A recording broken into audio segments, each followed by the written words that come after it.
জামুগুৰিহাটৰ এখন গাঁৱত এতিয়া আতংকময় পৰিৱেশ সৃষ্টি কৰিছে এজনী গাই গৰুৱে। এই গাই গৰুজনীক কেন্দ্ৰ কৰি এতিয়া গাঁওখনৰ কণ কণ শিশুৰ পৰা আৰম্ভ কৰি বয়বৃদ্ধ সকলো ঢপলি মেলিব লগা হৈছে কুসুমটোলা আদৰ্শ চিকিৎসালয়লৈ। এই ঘটনা সংঘটিত হৈছে জামুগুৰিহাটৰ তলকাবাৰী গাঁৱত। জামুগুৰিহাটৰ তলকাবাৰী গাঁৱৰ এটি পৰিয়ালৰ এজনী গাই গৰুৱে অস্বাভাৱিক আচৰণ কৰাত আৰু পৰৱৰ্তী সময়ত চিকিৎসকে গৰুজনীৰ ৰেবিছ ৰোগত আক্ৰান্ত বুলি নিশ্চিত কৰাত হাহাকাৰ সৃষ্টি হয় গাঁওবাসীৰ মাজত। দুদিন পূৰ্বে গৰুজনীৰ গৃহস্থই ঘৰত আয়োজিত এক মাংগলিক অনুষ্ঠানত গাঁৱৰ একাংশ লোকক নিমন্ত্ৰণ কৰি গৰুজনীক গাখীৰেৰে ক্ষীৰ তৈয়াৰ কৰি অপ্ৰায়ন কৰিছিল। কিন্তু আজি গৰুজনীয়ে অদ্ভুত আচৰণ তথা ৰেবিজত আক্ৰান্ত হোৱা বুলি নিশ্চিত হোৱাত গাঁওবাসীৰ মাজত হাহাকাৰময় পৰিৱেশ সৃষ্টি হোৱাই নহয়, কণ কণ শিশুৰ পৰা আৰম্ভ কৰি বয়বৃদ্ধসকলে এতিয়া ৰেবিজৰ বেজী ল'বলৈ চিকিৎসালয়ত ভিৰ কৰা পৰিলক্ষিত হৈছে। সম্প্ৰতি এই আতংক ওচৰ চুবুৰীয়া গাঁওসমূহলৈ বিয়পি পৰা পৰিলক্ষিত হৈছে। নমস্কাৰ, মোৰ নাম ববী বৰা, মোৰ ওপৰ তলকাবাৰী ঘৰ। আজি মানে 4 দিনমান হৈছে, আমি ইমান দিনে গম পোৱা নাছিলোঁ। এজনী ওচৰৰে গাই কুকুৰে কামুৰিছিলে, গম পোৱা নাই। 4 দিনমানত যেতিয়া লক্ষণসমূহ দেখা দিছে, তেতিয়া ডক্টৰ মাতোঁতে তেতিয়া ক'লে যে গৰুজনী কুকুৰে কামুৰিছে। তেতিয়া আমাৰ ওচৰৰ ল'ৰা ছোৱালী আমি সকলোৱে ওচৰ চুবুৰীয়া যেতিয়া চাহ খাওঁ, গাখীৰ নিয়ে আৰু ল'ৰা ছোৱালীখিনিক মাজতে পায়সখিনি খুৱাইছে। প্ৰায় বহুখিনি মানুহে 20ৰ ওপৰ হ'ব, মানে 50জন মানেই হ'ব প্ৰায় ল'ৰা ছোৱালী মিলাই পেলাই।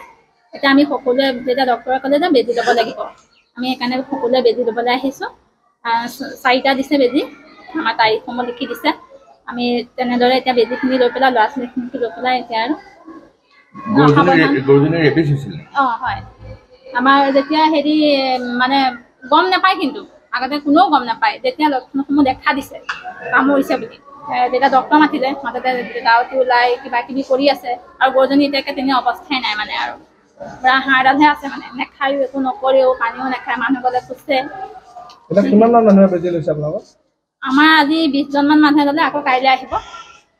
20জনৰ ওপৰহে হ'ল বুলি কৈছে। আমাৰ মানে আহি আছে, লৈ আছে, গৈ আছে। সকলোৱে ভয় খাইছে, যিহেতু আকৌ তেনেকুৱা হৈয়ে থাকে। যেনে লৈ লোৱাটো ভাল আৰু যি নহওক। আমাৰ গাঁৱৰ এই মৃদুল ডেকা নামৰ মানুহ ঘৰ গাইজনী মানে ব্ৰইলাৰ কুকুৰে কামুৰিছে বুলি আমি সন্দেহ কৰিছোঁ, কাৰণ লক্ষণসমূহ আমি ধৰা পৰিছে। তাৰপিছতে কথাটো মানে আমি পাছতে গম পাওঁ, কিন্তু আমাৰ সৰহসংখ্যক মানুহে গাঁওখনৰ পৰা প্ৰায়ভাগ মানুহে ধৰক আপোনাৰ মানে 90% মানুহে আমাৰ গৰুজনী গাখীৰ খাইছে, হয়তো কোনোবাই চাহ খাইছে। আৰু তেতিয়া মাজতে কিবা সকাম এটা আছিলে, সেই সকামটোতো আহি পেলাই আপোনাৰ তেওঁ পায়সৰ ব্যৱস্থা কৰিছিলে, পায়স খাইছে। খাই এতিয়া মানে আজি সৰহসংখ্যক মানুহ কুসুমটোলা মেডিকেললৈ গৈছে, গৈ তাতে বেজী গৈছে। আৰু বাকীখিনি মানুহকো মানে যাতে মানে মেডিকেলে এইখিনি সুবিধা কৰি দিয়ে, তাৰ বাবে আমি গাঁৱৰ ফালৰ পৰা আমি অনুৰোধ জনাইছোঁ। আৰু গাঁৱৰ মানুহ সকলোৱে সতৰ্ক থাকিবৰ কাৰণে, আমিও সতৰ্ক থাকিবৰ কাৰণে আমি মানে প্ৰস্তুতি চলাইছোঁ। আৰু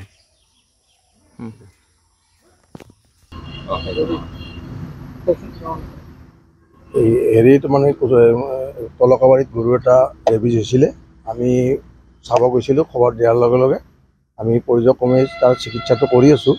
আৰু এতিয়া ৰেবিজ হোৱাটো প্ৰায় 100% হয় আমাৰ ফালৰ পৰা। এতিয়া পৰ্য্যায়ক্ৰমে ভেকচিন দিয়াৰ ব্যৱস্থা কৰি আছোঁ। কোন গাঁৱত? এই তলকাবাৰী ওপৰ তাৰ বহুতো লোকে এতিয়া বেজী ভেকচিন লৈছে, চৰকাৰী ভেকচিন মানে মানুহৰ লৈছে। এতিয়া গৰুৰো আমি দিয়াৰ কাৰণে গাঁওখনত আমি ওপৰত জনাইছোঁ। আজি কালি যদি ভেকচিন দিয়ে, কালিৰ পৰা আমি মাৰা আৰম্ভ কৰি দিম।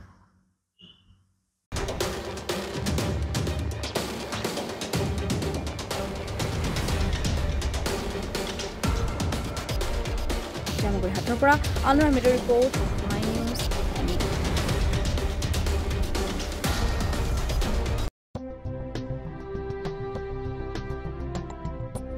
গৰু, গাহৰি, হাঁহ, ছাগলী, কুকুৰা আদিৰ বাবে জনপ্ৰিয় দানাৰ নামটোৱেই হ'ল বিয়ম। বিয়ম এই অসমৰ উদ্যোগ, গতিকে বিতৰকসকলে অতি শীঘ্ৰেই বিয়ম উদ্যোগৰ লগত যোগাযোগ কৰক।